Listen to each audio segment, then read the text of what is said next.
తమ జీవితం మొత్తం స్టూడెంట్స్కి మ్యాథ్స్ టీచ్ చేయడంలో నిమగ్నమై ఉన్న ఇద్దరు జీనియస్ మ్యాథ్స్ ప్రొఫెసర్స్ ఎగ్జాక్ట్లీ ఎలా ఆలోచించాలి సో దట్ వాళ్ళు బెస్ట్ పర్ఫామ్ చేసి బెస్ట్ ఐడియాస్ జనరేట్ చేసి ఏ కొత్త కాన్సెప్ట్నైనా త్వరగా అర్థం చేసుకునేలాగా అని ఆలోచిస్తున్నారు.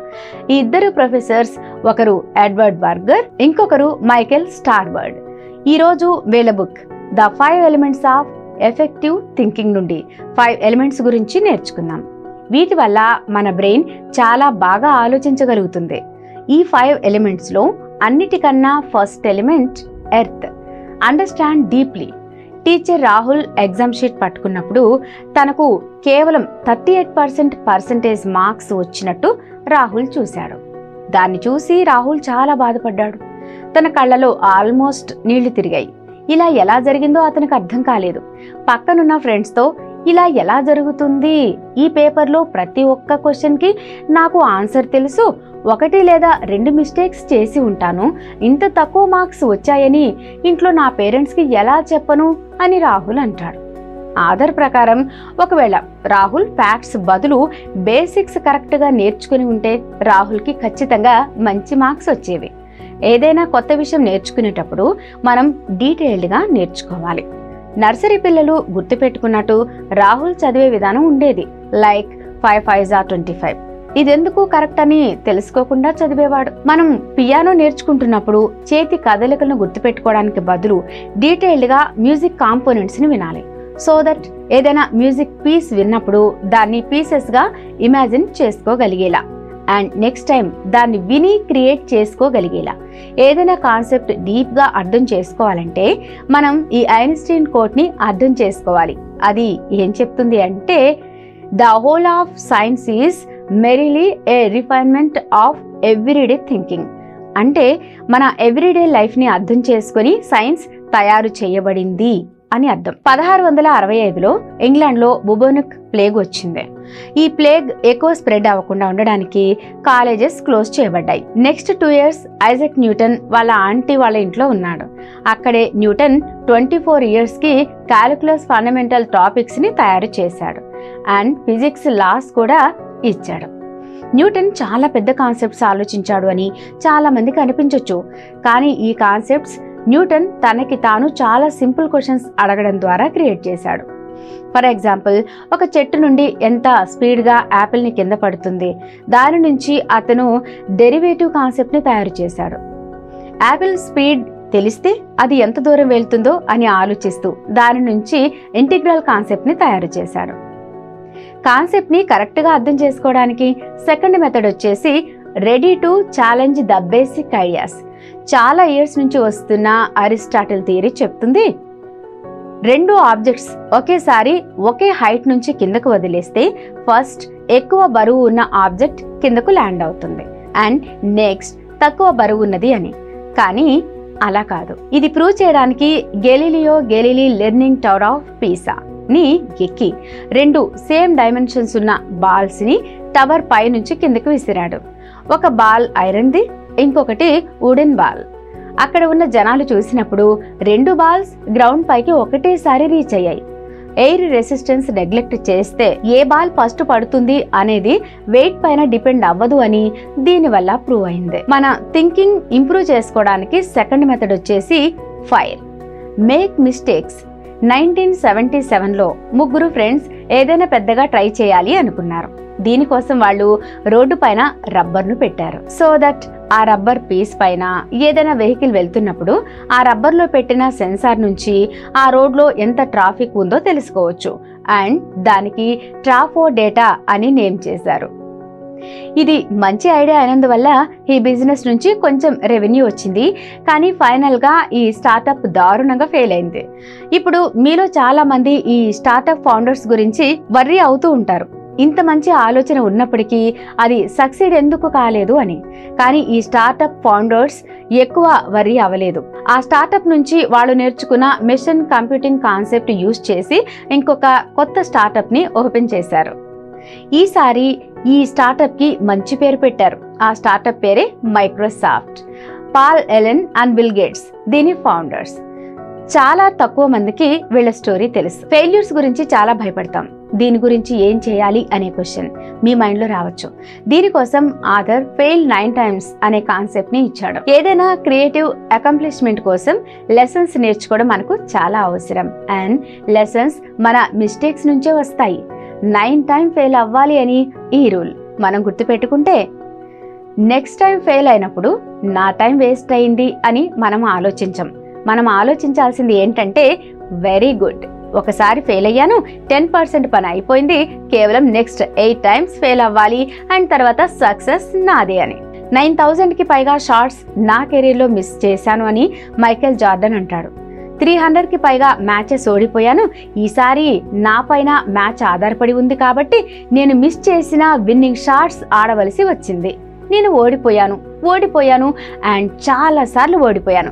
తర్వాత గెలవడానికి ఇదే ఒక రీజన్. లైఫ్లో ఫెయిల్ అయినా కూడా చాలాసార్లు అటెంప్ట్ చేయండి. ఒకటే విషయాన్ని ప్రాక్టీస్ చేయడం చాలా అవసరం. ఇదే రోజు మన అకాడమిక్స్లో కూడా అప్లై అవుతుంది. ఎంత ఎక్కువ ప్రాక్టీస్ చేస్తే అంత ఎక్కువ రిజల్ట్ వస్తుంది. నెక్స్ట్, మీ థింకింగ్ ఇంకా బాగా ఇంప్రూవ్ చేసుకోవడానికి థర్డ్ మెథడ్ వచ్చేసి air, meaning rice questions. Answers ని మన బ్రెయిన్ వెతుక్కుంటుంది, కానీ రియల్ ఇష్యూస్ ఏంటంటే మనకి ఎఫెక్టివ్ క్వశ్చన్స్ అడగడం రాదు. క్వశ్చన్స్ ఎంత ఇంపార్టెంట్ అంటే దానిపైన ఒక బుక్కే రాశారు. అండ్ ఆ బుక్ పేరు questions are the answers by Allan Pease. For example, మనల్ని మనమే ఎగ్జామ్లో నేను ఎలా టాప్ చేయాలి అనే క్వశ్చన్ అడగడం ఒక ఇన్ఎఫెక్టివ్ క్వశ్చన్. రియల్ క్వశ్చన్ ఏంటంటే నేను నా స్టడీస్ని ఎలా ఎంజాయ్ చేయాలి అని. సో దట్ చాలాసేపటి వరకు నేను చదవగలిగేలా. In the same way 30 pushups ఒకేసారి చేయవలసి వస్తే మనల్ని మనం 30 పుషప్స్ ఎలా చేయాలి అని అడగకూడదు. దానికి బదులుగా ప్రతిరోజు ఎక్స్ట్రా ఒక పుషప్ చేస్తాను అండ్ 30 daysలో నేను 30 పుషప్స్ చేయడం మొదలు పెడతాను అని అనుకోవాలి. రైట్ క్వశ్చన్ ఎలా హెల్ప్ అవుతాయి? దీనికి రిలేటెడ్ ఒక రియల్ లైఫ్ ఎగ్జాంపుల్ చూద్దాం. జనవరి 28, 1986లో యుఎస్ఏ యొక్క స్పేస్ షటిల్ ఛాలెంజర్ బ్లాస్ట్ అయింది. దీంతో పాటు క్రూ మెంబర్స్ అందరూ చనిపోయారు. యాక్చువల్ ఇష్యూ ఏంటి, తప్పెక్కడ జరిగింది అని ఎవరికీ అర్థం కాలేదు. ఈ ఇష్యూని ఇన్వెస్టిగేట్ చేయడానికి ఒక కమిటీని సెటప్ చేశారు. కమిటీలో అమెరికా యొక్క టాప్ మాస్టర్ మైండ్స్ ఉన్నారు. కెమిస్ట్రీ నుంచి ఒకరు, ఫిజిక్స్ నుంచి ఒకరు, మెకానికల్ ఫీల్డ్ నుంచి ఒకరు అండ్ అందరూ డిఫరెంట్ క్వాలిటీ క్వశ్చన్స్ అడగడం మొదలుపెట్టారు. అయినా కూడా ఛాలెంజర్కి ఏమైంది అని ఎవరికీ అర్థం కాలేదు. రిచర్డ్ ఫెన్మన్ ఈ కమిటీలో ఒక ఫేమస్ పర్సనాలిటీ. అతను మన 5th and 6th క్లాస్లో నేర్చుకున్న చాలా సింపుల్ క్వశ్చన్ అడిగాడు. హీట్ చేసినప్పుడు ఏ వస్తువైనా ఎక్స్పాండ్ అవుతుంది అండ్ కూల్ చేసినప్పుడు కాంట్రాక్ట్ అవుతుంది. షటిల్లో యూజ్ చేసిన ఓరింగ్స్ ని కూల్ చేసినప్పుడు అవి తప్పక కాంట్రాక్ట్ అవుతాయి, కానీ సెకండ్ టైం నార్మల్ టెంపరేచర్కి వచ్చినప్పుడు తిరిగి సేమ్ షేప్కి రావడం లేదు. దీన్ని ప్రూవ్ చేయడానికి అతను అందరి ముందు ఒక చిన్న ఓరింగ్ ని ఐస్లో వేసి దాన్ని బయటకు తీసి చూపించాడు. అది ఒరిజినల్ షేప్కి రాలేదు. యాక్చువల్గా స్పేస్ షటిల్ బ్లాస్ట్ అవ్వడానికి ఇదే కారణం. లాంచ్కి ఒకరోజు ముందు టెంపరేచర్ చాలా తక్కువకి వెళ్ళింది. దీనివల్ల ఓరింగ్స్ స్ట్రింక్ అయ్యాయి. టెంపరేచర్ నార్మల్ అయ్యాక అవి ఒరిజినల్ షేప్కి రాలేదు. దీనివల్ల లీకేజ్ అయ్యి స్పేస్ షటిల్ బ్లాస్ట్ జరిగింది. థింకింగ్ ఇంప్రూవ్ చేసుకోవడానికి 4th effective method water, the flow of ideas. New ideas generate చేయడానికి ఓల్డ్ ఐడియాస్ నుంచి నేర్చుకోవాలి అని ఈ కాన్సెప్ట్ చెప్తుంది. Isaac Newton calculus mathematical concepts prepare చేసిన ఫస్ట్ పర్సన్ కాదు. గార్ట్ఫ్రెడ్ వాన్ లెవిన్స్ కూడా ఎగ్జాక్ట్లీ సేమ్ టైంలో క్యాలిక్యులస్ డిస్కవర్ చేశాడు. ఇక్కడ అమేజింగ్ విషయం ఏంటంటే క్యాలిక్యులస్ ఓల్డ్ కాన్సెప్ట్ కంటే మరీ కొత్త ఐడియా ఏం కాదు. According to mathematicians, integrals and derivatives concept తయారు చేయడానికి ఆల్రెడీ ఇంతకు ముందు మ్యాథమెటిషియన్స్ తయారు చేసిన కాన్సెప్ట్స్ చాలా అవసరం. క్యాలిక్యులస్ కాన్సెప్ట్ ఆల్రెడీ ఉన్న కాన్సెప్ట్స్ నుంచి వచ్చిన జస్ట్ ఒక ఇంప్రూవ్మెంట్. అందుకే న్యూటన్ కూడా అన్నాడు, I can see further because I stand on the shoulder of the giants. Meaning, నేను వేరే సైంటిస్ట్ వర్క్ గురించి చదువుతాను కాబట్టి చాలా బాగా కాన్సెప్ట్స్ అర్థం చేసుకోగలిగాను. కొత్త ఐడియాస్ పాత ఐడియా నుంచి జనరేట్ అవుతాయి. దీని గురించి ఇంకొక ఎగ్జాంపుల్ చూద్దాం. లెవిన్స్ 1684లో క్యాలిక్యులస్ కాన్సెప్ట్స్ పబ్లిష్ చేసినప్పుడు అది జస్ట్ 6 pages మాత్రమే. కానీ మనం 12th క్లాస్లో క్యాలిక్యులస్ చదువుతున్నప్పుడు కొన్ని బుక్స్ 1300 పేజెస్వి కూడా ఉంటాయి. మనకు తెలుసు ఈ 6 పేజెస్ ఎక్కడి నుంచి వచ్చాయో, కానీ మిగిలిన 94 పేజెస్ ఎక్కడి నుంచి వచ్చాయి? ఈ మొత్తం 1294 పేజెస్ ఆ 6 పేజెస్ యొక్క ఇటరేషన్స్ మాత్రమే. వాటి అప్లికేషన్స్, క్వశ్చన్స్ అండ్ ఎగ్జాంపుల్స్ మా టీచర్స్ కి 1300 పేజెస్ ఎలా గుర్తున్నాయి అని ఎవరైనా స్టూడెంట్ అనుకుంటే దానికి ఆన్సర్ వాళ్ళకి అవన్నీ గుర్తులేవు. కానీ బేసిక్ కాన్సెప్ట్స్ వాళ్ళకి బాగా తెలుసు, అండ్ ఆ బేసిక్ కాన్సెప్ట్స్ నుంచే మిగిలిన కాన్సెప్ట్స్ డిరైవ్ అవుతాయి. లెర్నింగ్ ఇంప్రూవ్ చేసుకోవడానికి 5th most effective method is the quintessential element. Greeks ప్రకారం ప్రతి వస్తువు 5 ఎలిమెంట్స్ నుంచి తయారవుతుంది. Earth, fire, water, air and 5th ఎలిమెంటే క్వింటెన్షియల్ ఎలిమెంట్. ఈ ఎలిమెంటే ఏ ఎలిమెంట్నైనా తీసుకోగలదు. అందుకే ఈ కాన్సెప్ట్ కూడా మనకు ఇదే నేర్పిస్తుంది. ఈ కాన్సెప్ట్ని అర్థం చేసుకోవడానికి మనం టెన్నిస్ ఎగ్జాంపుల్ని చూద్దాం. మీరు టెన్నిస్ నేర్చుకోవడానికి వచ్చారు అనుకుందాం. ముందు మీరు కళ్ళు మూసుకొని మీ పార్ట్నర్తో ఇలా చెప్తారు, ఫస్ట్ నువ్వు బాల్ ఇయ్యి, నేను ఆ బాల్ కొట్టడానికి ప్రయత్నిస్తాను. సెకండ్ టైం కూడా మీ పార్ట్నర్ని బాల్ వేయమని అడుగుతారు, కానీ ఈసారి కళ్ళు తెరుచుకొని ఉన్నాయి. రాకెట్ బాల్ని ఎలా టచ్ చేస్తుంది అని మీరు చూస్తారు. ప్రతి షాట్ కళ్ళు తెరిచి ఆడతారు. మంచి ప్లేయర్ అవ్వడానికి మీ ప్లేయింగ్ స్టైల్ని ట్రాన్స్ఫార్మ్ చేసుకుంటూ వస్తారు. ప్రజెంట్ లొకేషన్ చూస్తూ దాని ఫ్యూచర్ లొకేషన్ ప్రిడిక్ట్ చేసేంత సక్సెస్ఫుల్ అవుతారు. అండ్ మీ ఆపోనెంట్ యొక్క మూవ్స్ని కూడా క్యాచ్ చేయడం స్టార్ట్ చేస్తారు.